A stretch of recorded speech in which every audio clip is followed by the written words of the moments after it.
예장통합총회재판국이 명성교회 김하나 목사의 청빙을 인정했습니다. 법무부의 제3차 국가인권정책 기본계획안이 국무회의를 통과했습니다. 차별금지법 등 독소 조항이 포함돼 있어 논란은 계속될 것으로 보입니다. 이달부터 카페 안에서 일회용 컵 사용이 금지됐습니다. 교회가 운영하는 카페에서도 주의가 필요합니다. 청년 선교운동의 성장을 이끌어온 선교한국이 대회를 열고 선교 트렌드를 공유했습니다. 북한을 6차례 방문해 북한 주민들의 일상을 카메라에 담은 임종진 작가의 사진전에 다녀왔습니다. 안녕하십니까. 구티비 뉴스입니다. 예장통합총회재판국이 명성교회 김하나 목사의 청빙을 결국 인정했습니다. 무기명 투표를 진행한 결과 8대7 한 표 차로 명성교회 측이 승소한 건데요. 세습 반대운동연대를 비롯한 여러 교계단체들은 비탄의 목소리를 금치 못했습니다. 홍희연 기자가 보도합니다. 재판 결과는 일정이 시작된 지 7시간 만에 나왔습니다. 명성교회 측 승소 결과에 한쪽은 환호했고 다른 한쪽은 아쉬움을 감추지 못했습니다. 우리 한국교회를 대표한다는 대한예수교장로회 통합 측 재판국에서 이런 결과가 나왔다는 것에 대하여 원고 측의 입장에서 참으로 참담한 생각을 먼저 표력합니다. 15명의 재판국원이 무기명으로 투표한 결과는 8대7 한 표 차. 재판국원 중 일부는 투표 직후 자리를 떴고 재판국장도 결과 브리핑을 해달란 기자들의 요청에 어쩔 수 없이 자리를 고쳐 앉는 행동을 보였습니다. 우리 재판국원들은 법과 양심에 따라 재판하고 모든 국원들은 이에 대한 큰 부담을 갖고 근본 결정을 하게 되었습니다. 명성교회 김하나 목사 청빙 결의 무효 소송의 건은 이제 총회 재판국의 손을 떠났습니다. 다만 원고 측이 재심에 대해 고려할 거란 입장을 밝힌 만큼 사건이 완전히 종결되진 않은 걸로 보입니다. 한 달 앞으로 다가온 예장통합 정기총회 자리에서도 이날 재판 결과는 첨예한 대립을 불러일으킬 것으로 전망됩니다. 재판국 일정이 시작된 오전부터 현장에서 피켓 시위를 진행한 세습 반대운동연대도 판결에 대한 아쉬움을 보였습니다. 이들은 명성교회 세습의 불법성을 알리는 일을 중단하지 않을 거라며 앞으로의 계획을 전하기도 했습니다. 구티비 뉴스 홍우연입니다. 법무부가 수립한 제3차 국가인권정책 기본계획안이 7일 국무회의를 통과했습니다. 기본계획안은 차별금지법과 성평등 정책 등이 포함돼 있어 교계에선 입법 추진을 강력히 반대해왔는데요. 논란은 계속될 것으로 보입니다. 한혜인 기자입니다. 교계와 시민단체의 반발에도 불구하고 법무부의 제3차 국가인권정책 기본계획안이 7일 국무회의를 통과했습니다. 특히 반대단체들이 가장 우려했던 성평등 조항이 제정된 데 이어 정부가 차별금지법까지 정비하겠다 밝혀 반발이 거세지고 있습니다. 일단 우리가 제일 강하게 반대한 것이 성평등 정책입니다. 남녀가 같이 화장실도 쓰고 목욕탕도 쓰고 해서 여성들이 더 위험하고 성폭력의 위험성이 더 커진다고 그걸 가장 강력하게 반대하는데, 동성애 동성원 개헌 반대 국민연합 등 기본계획을 반대하는 단체들은 성명을 발표했습니다. 이들은 법무부의 기본계획이 미칠 사회적 폐해를 염려하며 많은 국민들이 강력히 반대했음에도 의견이 무시됐다며 조속한 시일 내에 기본계획을 수정해달라고 촉구했습니다. 기자회견, 집회, 그다음에 혈서, 삭발했는데 전혀 응답이 안 됐다는 것은 우리를 약간 무시한 거거든요. 우리의 의견을 무시해도 된다 이렇게 판단하고 했기 때문에 앞으로 더 강하게. 이들은 또 소수를 위한다고 다수를 무시해선 안 된다며 동성애자들을 사랑하지만 동성애를 조장하는 독소 조항이 포함된 계획안은 폐지돼야 마땅하다고 목소리를 높였습니다. 이 정책이 인권에 잘못된 개념이 다 포함되다 보니까 인권이라는 말이 되게 좋죠. 우리가 생각하는 것은 보편적 인권이잖아요. 국가에서 이번에 만든 이 인권이라는 개념은 철저하게 상대적 인권이고 소수자 인권입니다. 이 소수 때문에 절대 다수가 국민들이 피해를 볼 수 있는 거죠. 이들 단체는 앞으로 기본 계획안이 실행된 후 발생할 수 있는 동성혼 합법화나 도덕적 타락 등을 막는 일에 앞장서겠다는 방침입니다. 한편 이번에 발표된 국가인권계획안은 2018년부터 2022년까지 정부의 인권 정책에 반영됩니다. 구TV 뉴스 한혜인입니다. 자원 재활용법에 따라 이달부터 카페 안에서 일회용 컵을 사용할 수 없게 됐습니다. 교회에서 운영하는 카페도 상당수여서 성도들의 각별한 주의가 필요해 보입니다. 앞으로 매장 내에선 머그잔이나 개인 텀블러만 이용할 수 있으며 일회용 컵은 매장 밖에서만 사용 가능합니다. 잠시 매장에 머물다 테이크아웃하는 경우에도 일회용 컵 사용은 제한됩니다. 위반 시 사업주는 사업장의 면적, 위반 횟수 등에 따라 200만 원 이하의 과태료를 내게 됩니다. 현행법상 종이컵 사용은 단속 대상에 포함되지 않습니다. 이에 따라 카페를 운영하는 교회들도 주의가 요구됩니다. 전문가들은 무엇보다 하나님이 창조하신 자연을 지키기 위한 첫걸음으로 플라스틱을 줄이는 일에 교회가 앞장서야 한다고 조언합니다.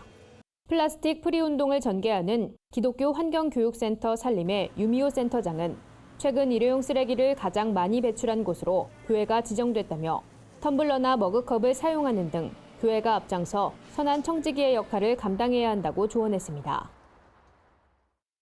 지난 1988년 시작돼 올해 30주년을 맞은 선교한국 대회가 국내외 1,200여 명의 청년들이 참석한 가운데 열렸습니다. 이번 대회는 그동안 걸어온 발자취를 돌아보고 앞으로의 사역을 준비한다는 점에서 의미 있는 시간이 될 것이란 기대를 모읍니다. 현장에 오현근 기자가 다녀왔습니다. 한국 청년 학생 선교 운동의 발전에 앞장서왔던 선교한국 대회가 서울 세종대학교 캠퍼스에서 진행됐습니다.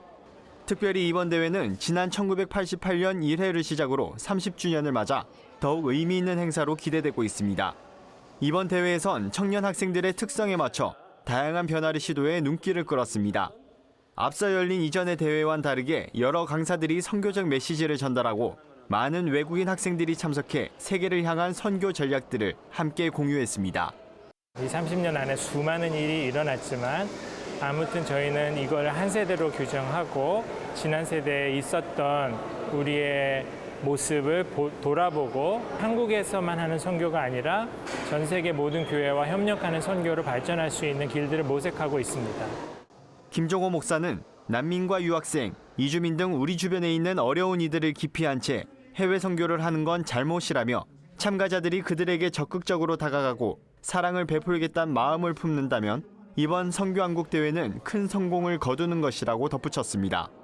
이번 선교한국 대회에선 다양한 선교 주제를 76개의 강의로 압축한 선택 강의, 관심 있는 선교 영역을 능동적으로 배우는 다이나믹 배움터와 미셔널 멘토링 시간이 마련됐습니다. 여기에 소그룹 성경 공부 시간과 선교단체 박람회가 대회의 구성을 알차게 채워 참가자들의 만족도를 높였습니다. 선교에 대해서 관심이 좀 별로 많지 않았어요. 근데 이번 기회를 통해서 좀 새롭게 시야를 좀 이렇게 넓힐 수 있는 기회가 됐으면 좋겠다는 생각에 참여하게 됐습니다. 익숙한 말씀이나 상황에서 새로운 것을 발견하는 그런 시간이 되었으면 좋겠어요. 2018 선교한국은 오는 10일까지 국내외 1,200여 참가자들이 선교적 삶에 도전하고 헌신하도록 도울 예정입니다. 구TV 뉴스 오현근입니다. 북한을 가장 많이 방문한 사진기자로 불리는 임종진 작가가 북한의 생활상을 담은 특별한 사진전을 열었습니다. 그동안 볼 수 없었던 북한 주민들의 일상을 따뜻하고 섬세한 시선으로 카메라에 담아냈습니다. 고무줄 놀이를 하는 아이들, 자전거에 아이를 태우고 가는 아버지, 손을 잡고 강변을 걷는 젊은 연인 등 평양의 일상이 담긴 사진들이 눈길을 끕니다.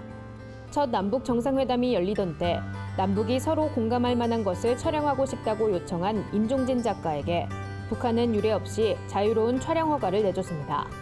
1998년부터 2003년까지 6차례에 걸쳐 북한 땅을 밟은 임 작가는 정치나 이념에 의해 삭제되거나 왜곡되지 않은 북한 주민들의 자연스러운 모습을 사진으로 기록했습니다. 임 작가는 남과 북의 일상이 서로 다르지 않다는 것을 알리기 위해 이번 사진전을 개최했다고 말했습니다.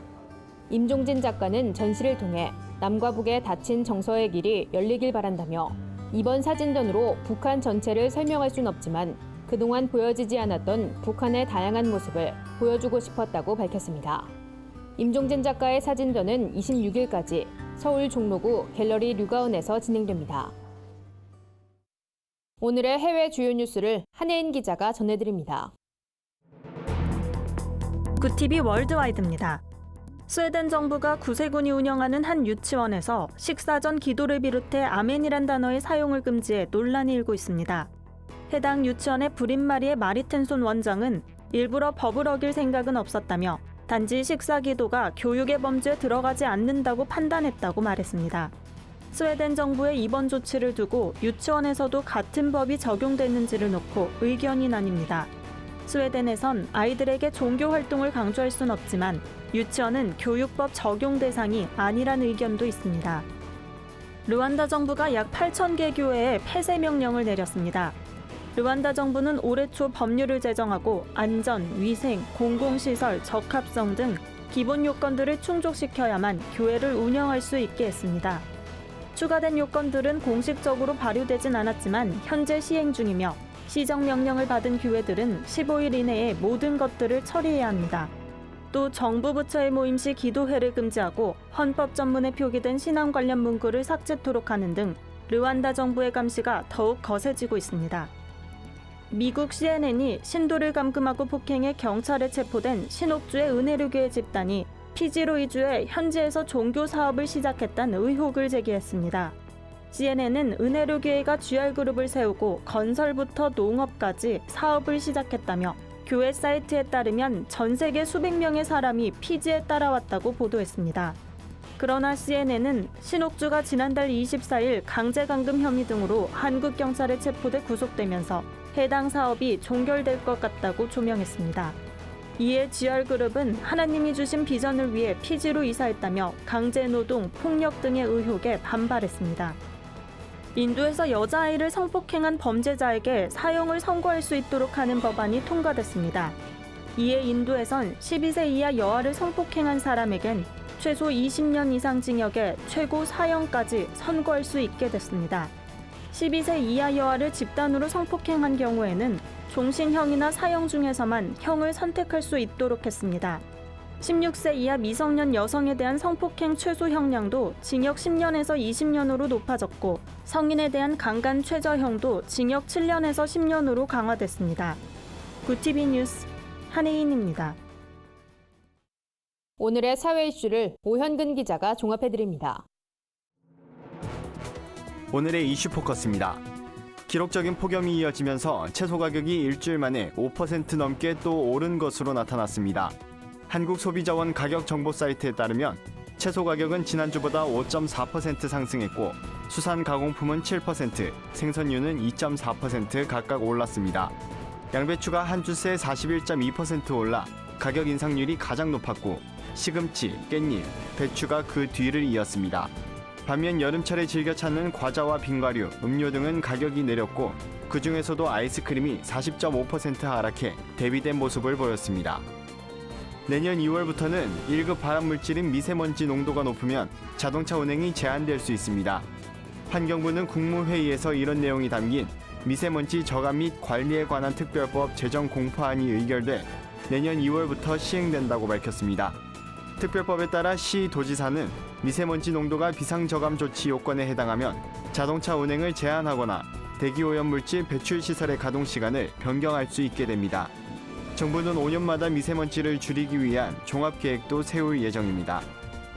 세계 최대 포털 사이트 구글이 자사의 사이트 검색창에 독도를 검색하면 위치가 동해와 일본해로 나오도록 수정했습니다. 사이버 외교사절단 방크는 지난해 11월 독도를 검색하면 위치가 일본해, 소속은 시마네현 5km 검색되는 것을 확인하고 시정 활동을 펼친 데 따른 결과라고 설명했습니다. 하지만 구글 미국 사이트에서 여전히 일본 시마네현 5km 검색되는 점에 대해서 박기태 반크 단장은 완전한 시정이 이루어질 때까지 구글에 계속 항의할 예정이라고 밝혔습니다. 굿TV 뉴스 오현근입니다. 주요 단신입니다. 통합재판국이 명성교회 세습이 적법하다는 판결을 내리자 소망교회 김지철 목사가 자신의 SNS를 통해 김삼환 목사에게 보내는 편지를 게재했습니다. 김 목사는 편지에서 통합교단의 후배 목사들이 가슴을 치며 교단을 탈퇴하는 것을 두고 보겠냐며 통합교단을 떠나달라고 전했습니다. 한편 투표에 참여한 일부 재판국원들은 통합총회에 사임서를 제출한 것으로 알려졌습니다. 국가인권위원회가 양심적 병역 거부자는 정당한 사유에 해당하므로 형사처벌 대상에서 제외해야 한다고 판단했습니다. 대신 소방이나 환자 수송 등의 복무로 현역보다 1.5배에 달하는 기간 동안 대체 복무를 하는 것이 바람직하다고 전했습니다. 연세대 신과대학이 17일까지 기독 청년을 위한 스타트업 아카데미를 모집합니다. 스타트업 아카데미는 13주간 진행되며 창업 아이템을 가진 청년들은 집중 워크숍을 거쳐 멘토와 함께 창업 컨셉을 잡게 됩니다. 이후 팀을 이루어 비즈니스 모델을 만들고 투자자 앞에서 프레젠테이션을 진행하는 것이 전체 과정입니다. 국제구호개발 NGO 월드비전이 인도네시아 지진 피해 지역에 긴급구호자금 10만 달러를 지원합니다. 인도네시아의 대표적 휴양지 롬복에선 지난 5일 강진이 발생해 140여 명의 사망자가 발생했습니다. 피해 지역은 도로와 교량이 끊겨 구조에 어려움을 겪고 있습니다. 이상으로 뉴스를 마칩니다. 구TV 뉴스는 인터넷 신문, 데일리 굿뉴스를 통해서도 보실 수 있습니다. 시청해주신 여러분 고맙습니다.